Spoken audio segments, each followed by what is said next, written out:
আসসালামু আলাইকুম। কেমন আছেন সবাই? আশা করি ভালো আছেন। আজকে কিছু মেডিসিন নিয়ে আপনাদের সামনে হাজির হলাম। দেখতে পাচ্ছেন ডক্টর একোয়া ব্র্যান্ডের মেডিসিন। যারা মাছ পালনের সাথে জড়িত আছেন এবং মেডিসিন ব্যবহার করেন মাছের জন্য, তারা কমবেশি সবাই এই ডক্টর একোয়া ব্র্যান্ডের মেডিসিনগুলো সম্পর্কে জানেন। তো আজকে এই ৫ টা মেডিসিনের সাথে আপনাদের পরিচয় করিয়ে দিব কোনটার কী কাজ। প্রথমেই ডক্টর একোয়া অ্যান্টি-ক্লোরিন স্পেশাল এটা কাজ হচ্ছে যখন আমরা প্রথমে ট্যাঙ্কে মাছ দেই, তখন নতুন পানিতে ক্লোরিন থাকে। সেই ক্লোরিনটা দূর করার জন্য এই মেডিসিনটা কাজ করে থাকে। ক্লোরিনটা কিন্তু মাছের জন্য ক্ষতিকর। সেজন্য এই মেডিসিনটা আপনারা ব্যবহার করে মাছকে নিরাপদে ছাড়তে পারেন। এছাড়া আপনাদের কাছে আরও অনেক মেডিসিন রয়েছে। এটা অ্যান্টি ফাঙ্গাস স্পেশাল। প্রত্যেকটার ডেসক্রিপশন আমরা ক্যাপশনে লিখিয়ে দিব।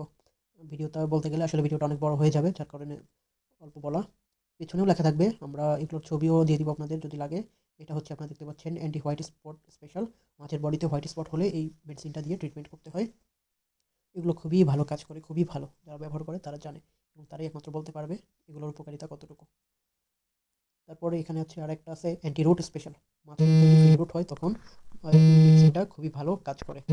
আপনারা চাইলে এটাও নিতে পারেন। এরপর ফাইনালি আরও একটা আছে, এটা হচ্ছে anti fungus anti Parasite special. মাছের যে প্যারাসাইট রোগ হয় সেই রোগ থেকে মুক্তির জন্য এই ওষুধটা মেডিসিনটা ব্যবহার করা হয়ে থাকে। তো যদি আপনাদের কারো এই মেডিসিনগুলো প্রয়োজন হয় তাহলে সরাসরি আমাদের সাথে যোগাযোগ করবেন। এছাড়াও যদি আপনাদের মাছ সম্পর্কিত কোনো তথ্য এবং অ্যাকুয়ারিয়াম সম্পর্কিত কোনো হেল্প লাগে বা কোনো প্রশ্ন থাকে তাহলে আমাদের পেজে যোগাযোগ করবেন। আমরা সর্বোচ্চ সহযোগিতা করব আপনাদের সমাধান দেওয়ার। আশা করি সবাই একটু ধৈর্য নিয়ে আমাদের মেসেজ দেবেন। আমরা অনেক সময় ব্যস্ত থাকি, যার কারণে সময় মতো রিপ্লাই দিতে পারি না। তাই অনুগ্রহ করে একটু সময় নিয়ে আমাদের কাছে মেসেজ করবেন এবং আপনার অ্যাকুয়ারিয়ামের জন্য যে কোনো যাবতীয় পণ্য লাগলে সেগুলো দেওয়া যাবে এবং সকল প্রকার সমাধান আমাদের কাছে পেয়ে যাবেন। তো যদি ভিডিওটা আপনার কাছে ভালো লাগে অবশ্যই লাইক কমেন্ট করবেন বা আমাদের সাথে থাকবেন। আসসালামু আলাইকুম।